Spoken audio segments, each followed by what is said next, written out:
오늘의 정치권 이슈 살펴보겠습니다. 박민규 우석대 개건교수, 장성철 공감과 논쟁 정책센터 소장 모셨습니다. 안녕하세요. 안녕하십니까. 안녕하세요. 라임 옵티머스 사건 관련해서 조금 전에 국회 연결해서도 들어봤는데 먼저 여당, 민주당 쪽 분위기 좀 여쭤보도록 하겠습니다. 민주당의 목소리가 조금 며칠 사이에 많이 달라진 것 같아요. 이른바 로키 대응에서 굉장히 적극적으로 목소리를 내고 있는데 김태년 원내대표 오늘도 이런 얘기 했네요. 이 사건은 금융 사기고 이거 권력형 게이트랑은 관련이 없다. 또 로비 의혹에 그런 의혹 받는 의원이 있으면 실명을 밝혀라 이니셜로 하지 말고 뭐 일종의 뭐 자신감까지 우리는 연루된 게 없다라는 그런 게 느껴지는데 이런 태세 전환이라고 할까요? 이런 분위기는 어떻게 읽고 계십니까? 민주당과 청와대 입장에서 일정 부분 문제가 없다고 판단이 내려진 것 같아요. 그래서 어제 대통령께서도 성역 없는 검찰 수사에 최대한 협조하라는 지시도 있었고요. 그래서 청와대 원래 출입 기록 같은 경우는 법률상 비공개가 원칙이지만 적극 제출할 예정이라고 합니다. 근데 이번에 라임과 옵티머스 금융사기 관련된 사건을 좀 간단히 정리하면 그냥 대한민국 금융산업 발전 과정의 성장통이다라고 말씀할 수 있거든요. 왜냐하면 대한민국 금융산업은 다른 분야에 비해서 선진국에 비해서 좀 늦어지게 발전되고 있었고 그 과정 속에서 자산운용사라든지 사모펀드의 설립 기준을 허가제에서 신고제로 바꾸는 규제 완화가 있었어요. 그 규제 완화 과정 속에 사실 금융은 규제 산업이기 때문에 규제가 완화되는 것과 동시에 사후 관리도 강화했어야 했는데 그분이 좀 미빈한 부분이 있었고 이러한 문제의 사건이 터졌다고 봅니다. 그래서 좀 더 이 부분은 정쟁보다도 이런 부분들을 어떻게 보완할 건가에 대한 이슈로 국감이 좀 더 이슈로 바뀌지 않을까 이렇게 생각합니다. 장 소장께도 이번 라임 옵티머스 사태와 관련해서 좀 시각이 어떤지부터 여쭤보고 싶거든요. 기본적으로 김태년 원내대표가 얘기를 했어요. 며칠 전에 내가 알아보니까 별 사건이 아니다라고 얘기를 했어요. 이것은요. 그동안 지난 6월부터 라임 옵티머스 사건이 나왔었는데 검찰이 계속 수사를 미진하게 해왔거든요. 문제가 없도록 그다음에 별일 아니도록 4개월 동안 그러한 어떤 조치가 된 것이 아니냐라는 의구심을 가질 수밖에 없습니다. 왜냐하면요, 이 똑같은 의혹들이 6월 달부터 나왔어요. 그랬는데 결국에는 아무런 거의 조치가 안 이루어졌어요. 라임 사건 관련해서는 김봉현 대표 기소하는 수준이었고 옵티머스 사건 같은 경우에는 운용사 대표와 이사를 기소하는 정도였거든요. 이 사건이요, 어떻게 지금 논란이 됐냐면 한 언론사의 취재 그리고 김봉현 대표의 법정 진술 그것 때문에 지금 이렇게 사건이 확대된 겁니다. 논란이 확대된 거예요. 그랬는데 이 사건과 관련해서 여당 원내대표가 내가 알아보니까 별일 없어 이렇게 자신 있게 얘기한 것은 별일 없도록 한 것이 아니냐라는 그런 의구심이 듭니다. 지금 국민의힘 같은 경우에는 역시 이번에도 특검을 해야 한다. 그래서 검찰 수사는 믿을 수 없다라는 입장인데 21대 국회 들어서만 벌써 6번째 특검을 요구하다 보니까 이번에도 어렵지 않을까 이런 생각이 들거든요. 어려워요. 그러니까 특검은 여당이 찬성을 해야 되는데 여당이 찬성할 리가 없죠. 그런데 여당 원내대표와 당대표가 별일 아니야. 허위사실에 의한 쓸데없는 의혹 제기야. 라고 규정을 해버렸잖아요. 그러면요, 검찰 수사가 저분들이 수사할 의지가 있느냐, 능력이 있느냐라는 것에 대한 의구심이 있으니 차라리 윤석열 총장이 제시하는 특별수사본부나 특검을 통해서 공정하고 객관적으로 조사할 수 있는 기회를 줬으면 좋겠다라는 생각이 들어요. 왜냐하면 검찰의 현재까지의 조사를 믿을 수가 없는 이유는 그동안 수사 미진하게 해가지고요. 주요 인물 도피했습니다. 압수수색 안 해가지고요. 증거 인멸했어요. 그러한 4개월 동안의 여러 가지 수사 부진한 상황 때문에 별일 없다. 이것은 권력형 게이트가 아니라 금융사기 사건이다라고 규정을 한 것이 아닌가라는 생각이 들어요. 별일이 없고 금융사기라고 규정을 여당 원내대표가 했으니 검찰에서 수사해봤자 이 바운더리를 벗어날 수가 없다. 수사 가이드라인을 준 것이다라고 저는 생각이 듭니다. 일단 검찰에서는 수사팀이 증원이 됐고 지금 뭐 특검이나 특별수사단이 아닌 지금의 이제 수사팀 증원한 상태에서 이 수사를 좀 진행하겠다라는 의지를 현재까지 밝힌 상황 아닙니까? 지금 장 소장님께서 지적했던 몇 가지 말씀 중에서 틀린 부분들이 있습니다. 네. 수사가 진행이 미진해가지고 시간을 끌었다고 하는데요. 수사는 제대로 이루어지고 있었고요. 다만 그 과정들 절차에 필요한 시간이 소요된 거로 보이고요. 핵심 자체들이 도피했다고 하는데 이거는 라임 관련돼서는 해당되는 사항이 아니고요. 옵티머스 관련돼서는 전 대표였던 사람이 해외에 도피된 거고 또 대체 투자 한 사람만이 현재 좀 도피 행각을 벌이고 있고 예. 대부분의 사람들이 다 구속되어 있습니다. 그렇기 때문에 이 부분만큼은 너무 정쟁화하지 말고 아까 제가 말씀드렸던 것처럼 금융산업이 발전하는 과정 속에서 사후 관리의 문제점이 드러난 사건이라 보고 피해자들이 다시 한번 이런 피해를 보지 않도록 사후 관리에 더 개선을 해야지 과도하게 국민의힘이 매번 정당의 어떤 당리당략에 따라서 특검만 얘기하고 문제가 있다고 얘기하고 언론도 그걸 과대하게 포장하는 부분은 검찰 수사를 좀 진행봐야 된다. 대한민국 검찰을 좀 믿어봐도 되겠다라고 말씀드립니다. 네, 지금의 수사팀으로 네. 충분히 할 수 있다라는 말씀이시고 국회 정무위 다음 주 23일이에요. 다음 주 23일 종합감사에서 이번 옵티머스 사건의 사내이사 옵티머스의 사내이사를 맡았고 지금 구속 기소된 윤모 변호사의 아내 전 청와대 민정수석실 행정관이 여야 합의에 따라서 증인으로 채택이 됐습니다. 이 행정관이 이번 사건의 또 핵심 인물로 지목이 되고 있고 옵티머스에 대한 금융당국의 조사를 무마하려는 그런 의혹을 받고 있는 상황인데 여야가 증인 채택 거의 뭐 이번 국감 같은 경우는 합의를 안 하고 있는 상황에서 합의를 해줘서 또 눈길을 끄는 대목입니다. 네, 이분이 출석을 해서 사실관계를 밝혔으면 좋겠어요. 예. 여러 가지 의혹이 많지 있지 않습니까? 이분이 어떻게 청와대에 들어가서 민정수석실에 들어가서 이러한 일을 담당을 했느냐. 저희가 이제 의심하는 건 뭐냐면요. 이분이 민정수석실에 있으면서 옵티머스와 관련된 사건을 보고를 받고 그 사건과 관련된 여러 가지 보고서를 옵티머스 측에 넘겨준 것이 아니냐. 그래서 대책회의를 할 수 있도록 하는 것이 아니냐라는 그런 의구심을 일차적으로 받는 것이고 이진아 우리 행정관 위에 예. 다른 윗선이 있는 것이 아니냐.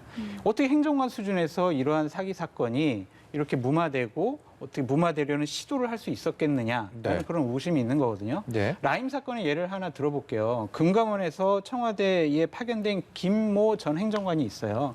이분이요 청와대에 있으면서 라임 사건 관련된 여러 가지 보고서를 라임 쪽에다 줬어요.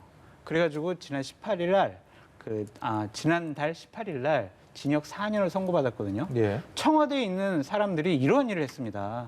이러한 것과 관련해서 분명히 출석을 해서 어떠한 잘잘못이 있는지 여야 간에 충분하게 물어봐야 된다. 그래서 꼭 출석을 해야 된다라고 말씀드려요. 네. 박 교수께서는 어떤 견해 갖고 계십니까? 방금 말씀하셨던 라임의 김 전 행정관의 경우는 금감원 직원이셨죠. 직원이 이제 청와대 파견받았던 금감원 직원의 일탄행위로 지금 법적 절차가 진행되고 있고요. 예. 방금 이제 오늘 문제가 되고 있고 증인 출소로 관심을 모으고 있는 이 전 행정관의 경우에는 이제 옵티머스 사건인데 예. 이 사람이 옵티머스 펀드 구성부터 투자처 결정, 그다음에 그 이후에 금융당국의 어떤 조사를 무마하려는데 불법적인 개입이 있었느냐 여부가 예. 앞으로의 조사 핵심인 것 같아요. 예. 네, 청와대 경력 단 8개월 행정관이 그런 일을 했을 거라는 추정은 좀 어려울 것 같고요. 네. 그렇기 때문에 그 윗선에 뭔가 개입이 있지 않냐는 의구심이 있는 것 같습니다. 하루속히 이번에 검찰 조사도 좀 더 수사팀도 보강됐으니까 예. 시적 진실이 좀 더 정확하게 밝혔으면 하는 바람입니다. 네, 주제 넘겨보겠습니다. 오늘 자정입니다. 오늘 이제 0시에 내일 0시에 이번 공직선거법 4.15 총선 공소시효가 만료가 되는데 현역 의원이 최소한 20명 정도가 기소가 될 것이다. 그래서 재판을 받게 될 것이다라고 예상이 되고 있는데 특히 재산 축소 신고 의혹 등으로 민주당에서 제명이 돼서 현재 무소속 신분인 김홍걸 의원이 기소가 됐고요. 양정숙 의원도 재판에 넘겨졌고 비슷한 혐의 의혹 받아왔던 국민의힘 조수진 의원에 대해서는 아직 수사가 좀 미진하다 이런 얘기가 있어요. 어떻게 보고 계십니까? 기본적으로 뭐 경찰에서 조사를 하다가 검찰로 다 넘긴 상황이고 검찰에서도 조사를 하고 있습니다. 오늘 중에 결론이 날 것 같은데 어떻게 기소 여부가 상당히 관심사로 대두되고 있습니다. 이번 선거법 위반과 관련해서 지금 현재까지 21명의 의원이 기소당했거든요. 네. 앞으로 이제 3분 정도가 더 기소될 거냐 말 거냐 이런 식의 우리가 전망을 해볼 수가 있는데 여기서도 좀 저는 야당을 좀 탄압한 것이 아니냐라는 네. 생각이 들어요. 민주당 쪽 의원의 기소는 한 6분인데 네.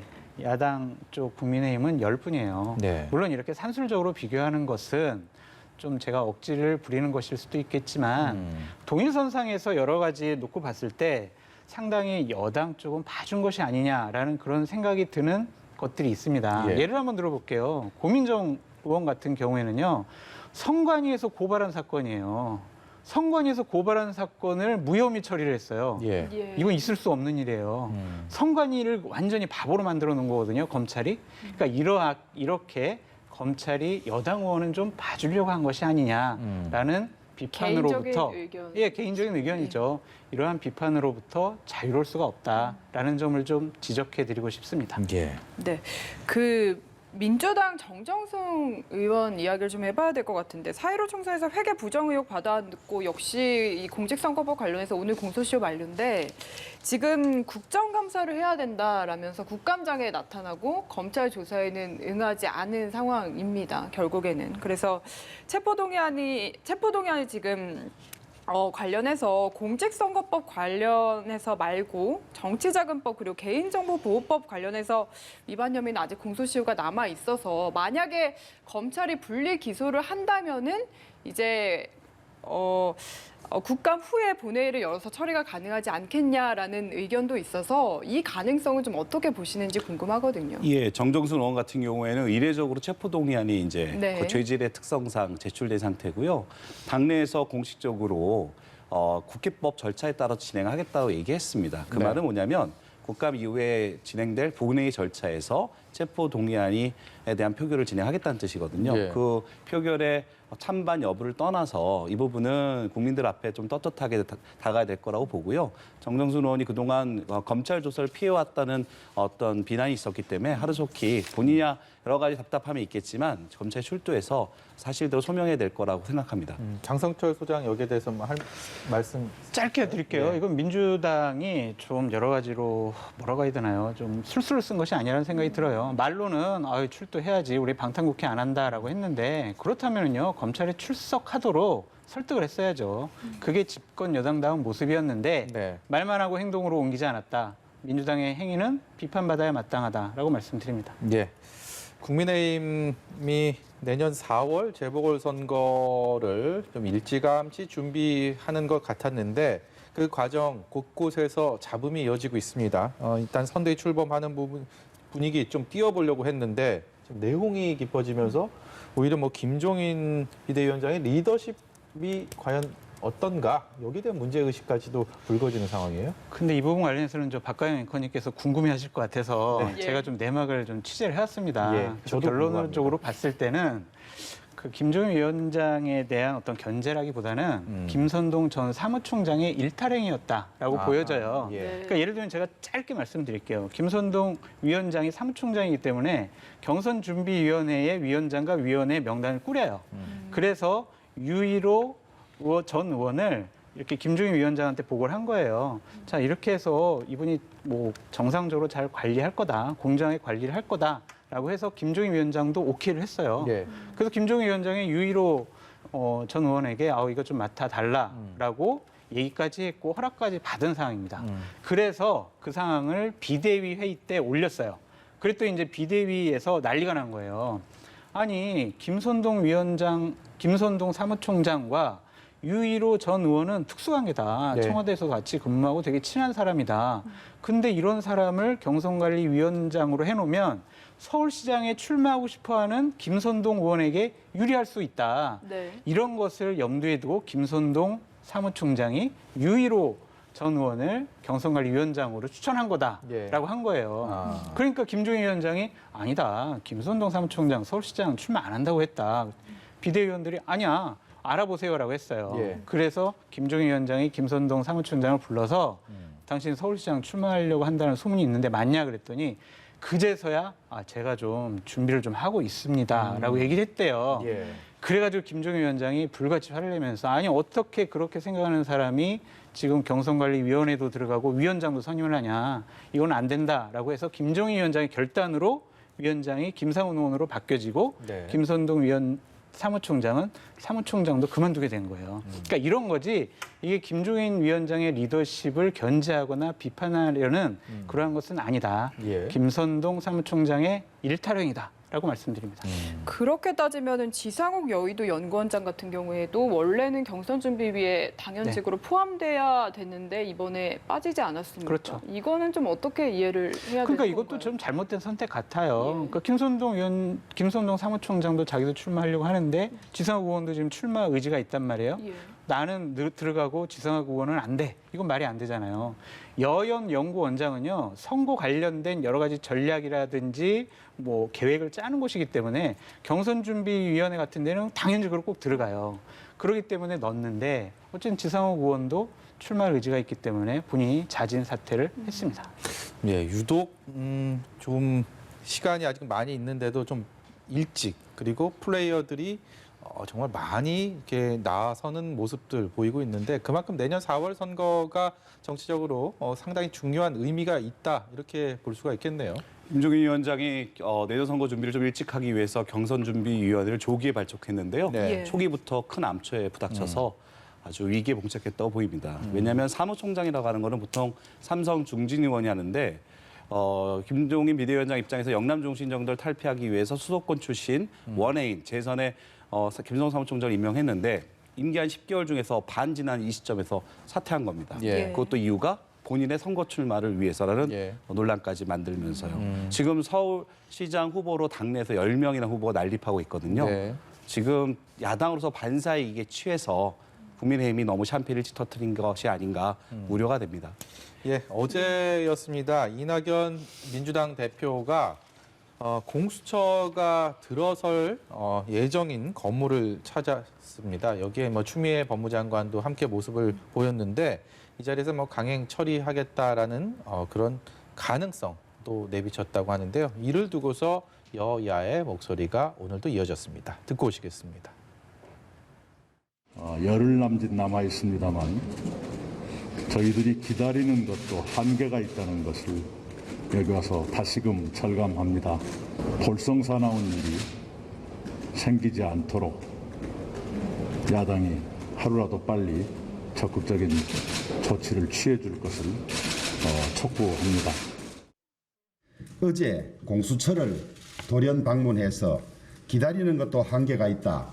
볼썽사나운 일이 생기지 않도록 해달라고 말씀하신 것을 보고 참으로 실망이 컸습니다. 이렇게 힘으로 밀어붙이는 몰이를 하는 것은 국가 최고 지도자가 되려는 이낙연 대표에게 전혀 어울리지 않은 실망스러운 일이 되고 두고두고 오점으로 남을 것입니다. 네, 정치권의 뇌관입니다. 공수처. 우리가 지금 마침 믿고 있었는데 여당이 데드라인을 설정했죠. 26일로 설정했습니다. 국감이 끝나는. 이제 열흘 남짓 남았는데 원래는 김종인 위원장은 2명의 야당무 국회 추천위원, 공수처장 추천위원을 1명은 찾았고 1명은 찾고 있다. 이게 이제 마지막 버전이었습니다. 공개된 상황에서는. 이후의 상황도 어떻게 진행되고 있는지 잘 모르겠습니다. 아직 찾고 있는 것 같아요. 네. 이건 야당의 무능력함을 단적으로 드러내는 거죠. 전략적으로도 잘못됐습니다. 추천위원 미리 추천했어야죠. 왜 안 합니까? 그래서 적당하지 않으면 반대하면 되는 겁니다. 그리고 이것이 지금 법이 통과된 지 지금 거의 10개월이나 지났잖아요. 예. 아직까지 추천위원 하나 찾지 못하는 야당? 정말 이런 당에게 국민들이 기대를 걸 수 있겠습니까? 이것은 국민의힘이 절대적으로 잘못한 거라고 생각이 들고 이낙연 대표께서 저런 얘기하는 것도 저는 상당히 볼썽사나운 일이다라고 말씀드려요. 이낙연 대표 첫 일성 얘기하셨잖아요. 협치하겠다. 예. 야당과 싸우지 않고 협력해서 우리 정말 보기 좋은 그런 국회 만들겠다라고 하셨는데 지금 공수처법은 왜 이렇게 조급함을 보이십니까? 결국에는 저는요, 이것은 이낙연 대표가 대권 후보로 가기 위한 하나의 치적으로 생각을 하는 것 같아요. 내 임기 동안에 공수처법을 통과시켜서 공수처를 발족시켰다. 그리고 또 하나는 경제 3법을 통과시켜서 경제 개혁을 했다라는 이런 양날개의 축으로 본인의 치적을 삼으려고 하는 것 같은데 그거보다는 대권을 바라보는 분이잖아요. 이러한 특정한 진영의 이익보다는 대한민국 전체의 이익을 좀 생각을 하시고 야당과의 협치를 생각하시는 게 보다 더 큰 대인배로서의 모습이다라고 말씀드려서 네. 이런 식으로 압박하고 밀어붙이기식 그런 정치 안 하셨으면 좋겠다. 이낙연답지 않다라고 말씀드립니다. 여당의 민주당 입장에서는 상대적으로 좀 유리한 위치에서 이 안을 끌고 가고 있는 상황인 것 같아요. 그러니까 뭐 내밀 카드들도 꽤 있어 보이고 이 상황들을 어떻게 전개하게 될지 그 키를 지금 현재로선 쥐고 있는 상황인 것 같은데 어떻게 보고 계십니까? 시한을 발표했으니 그때까지 기다리고 시한에까지 이루어지지 않는다면 독자 행동을 할 수밖에 없는데요. 장 소장님이 말씀하신 것처럼 양날의 축은 여당과 야당도 마찬가지입니다.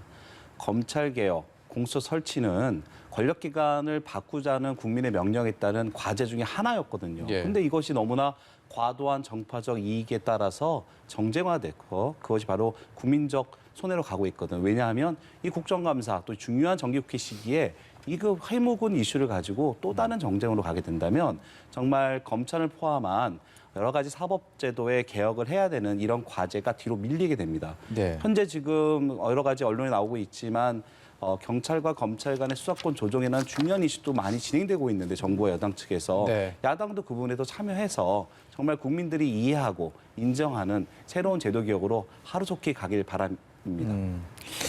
만약에 이제 민주당에서 만약에 단독으로라도 공수처를 11월 중에 출범을 시킨다면 이게 또 민주당으로서는 어쨌든 오랜 시간 기다렸다라는 식으로 국민에게 설득을 얻으려고 할 텐데 어느 정도나 당위성을 가질지 이 부분도 참 생각을 해봐야 될 문제거든요. 그런 명분 때문에 계속 시한을 제시하는 거로 보여져요. 네. 이때까지 안 하면 우리끼리 하겠다 이렇게 얘기하시는데 여당에 좀 말씀드리고 싶어요.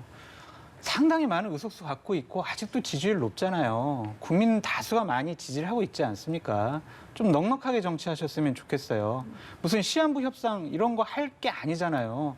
국가의 사법 체계에 중대한 변화를 가져오는 겁니다. 예. 자기네 진영의 그런 지지와 찬성만으로 사법 체계를 완성시키는 것은 반대쪽 진영의 여러 가지 문제를 야기할 수가 있다라고 보여져요. 네. 그렇기 때문에 함께 가시라. 혼자 가지 말고 함께 가시라. 그렇게 말씀드립니다. 장 소장의 말씀이 다분히 뭐 감정적이고 이성적인 부분들 많이 느껴지는 걸 봐서 그야말로 이 문제는 폭풍전야를 우리가 지금 맞고 있는 상황이 아닌가 싶은데 그럼 이렇게 두 분께 마지막으로 여쭤보겠습니다.